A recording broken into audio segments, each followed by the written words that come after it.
unaerodynamic when it goes sideways and then flies belly forward. That's correct.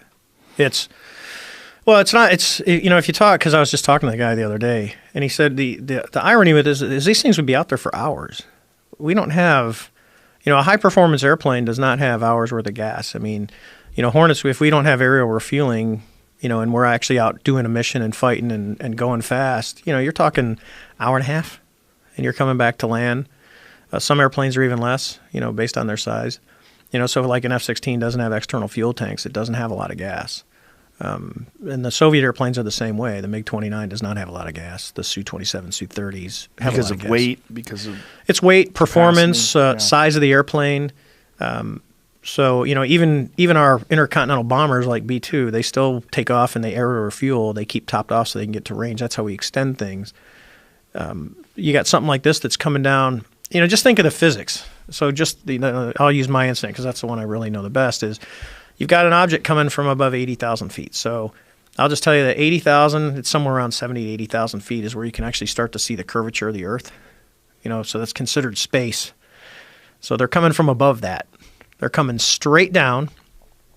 They stop at around 20,000 feet. They hang out for 3 hours, and then they go straight back up. So, and I know you had Elon on the show.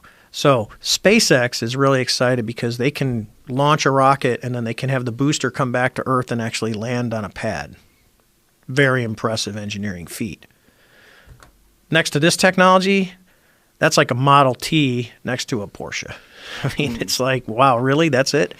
And you got something that can just at will move around. Now take it to the next level, and I know there's a lot of talk about this, so Dave's going to go into speculation mode. But when you take a shape like that, so just take the Tic Tac shape, which is shaped like a submarine. If you're using a propulsion that's non-reactive, where you're just manipulating the medium that you're in, air, whatever, you can go into the water. So when you hear all the reports of, hey, we've seen these things since World War II that would come out of the water and fly. If you have a technology like this, as long as the object is sealed where you're not going to get water inside of it, there's nothing that says you can't do that. Because all you're doing is you're not, where a jet engine sucks in air and blows it out the back, or a propeller actually pushes the water, it's a force. Now you've got something that's actually manipulating the gravity field, and it's just moving through a void. Whoa. Then air, you could literally, in theory, fly, go into the ocean, cruise around, pop back up, fly around, go to space. You remove the barriers of the normal propulsion that we have today. There's been many instances of sightings off the coast of California of things that plunge into the water or escape from the water and take off into space. So true. So I was sitting at home, and usually when people try and find me, they get my wife's cell phone because it's the first one on the cell phone bill, and it's all in my name. So I see this call from California, and I'm like, and normally I don't answer them. And it's her phone. I'm like, who's calling my wife?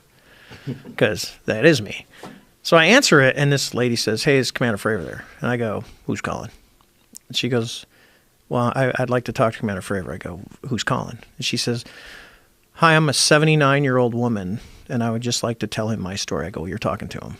And she goes, I've never in my life told anyone this. She goes, I grew up, my dad was in the Navy. She goes, he was stationed in Rhode Island at first when she was a child. She said we were walking, her and her mom were walking on the beach, and they saw these weird lights. So that kind of got her into that, UFOs. She goes, a few years later, they had moved to San Francisco. So I imagine Treasure Island, because at her age, it would have been, probably in the 50s. She said her dad was working as a Navy liaison to the agency. And he came home one day, and he had a telegram in his hand. And she goes, for some reason, he let me read it. She's telling me this story. And I said, well, what did it say? She says it basically said, hey, unidentified objects going in and out of the water, and it had a latitude and longitude in it. And he looked at her, she goes, and I'm a child, and I always remember this. She says, he looked at me and said, we get these all the time, and it's always in the same area. And I go, of course, well, you got the telegram? She goes, of course not. He had to take it back to work. I said, you don't happen to remember that latitude, longitude? She said, no. She goes, but you seem to be so credible and believable. She goes, I wanted to tell someone the story that I've never told anyone in my life. So that's what you're starting to see is people that, very credible. They're not crazy. They're not making stuff up, but they're coming out and going, hey, I've had these experiences. And I've got a lot of that from over the last 2 years where people just find my email and send me stuff saying, hey, this happened to me, or I saw this. And there's some things that are explainable because I got asked to tell this. So, because I have a sick sense of humor at times. So, like I said, I had all these quals. So we used to fly, they don't do it right now because it's a little bit dangerous, but we used to fly night vision goggles, low altitude in Hornets. All right. So when you put on night vision goggles, they amplify light like a lot. So you can see a campfire like 50 miles away. So we used to do it. The good spots were down in like El Centro, California. There's a range that there's some bombing ranges, but people go camping in the Superstition Mountains, which is kind of north and west of Imperial by I forget what it is, the Springs. It's real pretty in the desert. It'll come to me in a minute. So we would go out at night flying around on goggles, and you'd see a campfire, and you go, oh, UFO time. And then you get the airplane going about 600 knots, and then you pull the power back to idle so you can't hear it. And you get zinging towards the fire. Well, you turn the lights are all down because we're in restricted areas, so we can do that. And there's lights on it that you can only see if you're on night vision goggles. So the other airplanes can see us, but no one else can see us. Then you go zinging at it, and then right when you get to the campfire, you pull the airplane into the vertical, you stroke the afterburners, you let them light off, you count to 3, you pull them off, and then you just go away. Instant UFO reporting. I'm sitting out in the desert, it's all quiet, and then all of a sudden there's a lure, there's lights in the sky, and they go away and it's gone. The campfire's out. You would do that just to fuck with campers? Yes. How rude. Yes. Yes, I did. I'm not the only one that did it, but like I said, we have a sick sense of humor. Yes, I'm sure. So some things are explainable because I guarantee there were phone calls made on some of the stuff that we did. And I guarantee you're not the only one who's ever done that. Oh, I know I'm not.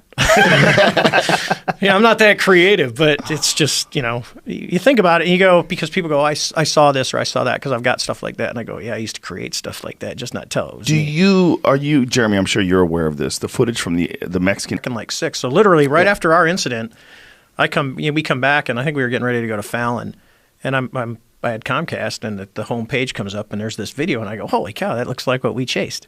And it was like 6 of these things, and they were tracking them in the same area, too, right off the coast of Ensenada. And when it said that there's a fleet of them, how far away are those guys where you don't see the individual objects, you only see a singular spot? Well, the pod is, when you get pretty narrow, it'd be like, if I put 3 people around you, I can look at you and not see the other people. So that's what the pod is doing. But the radar is seeing everything because it has an AESA radar in it, which is an active electronically scanned array. So instead of like the radars we had, which did the mechanical, doing this, like old school, this thing is just a panel that sits in the front of the airplane, and through beam shaping, it can move and it can look all over. So we used to have what was called track while scan, so we would be able to track a target while we're still scanning. This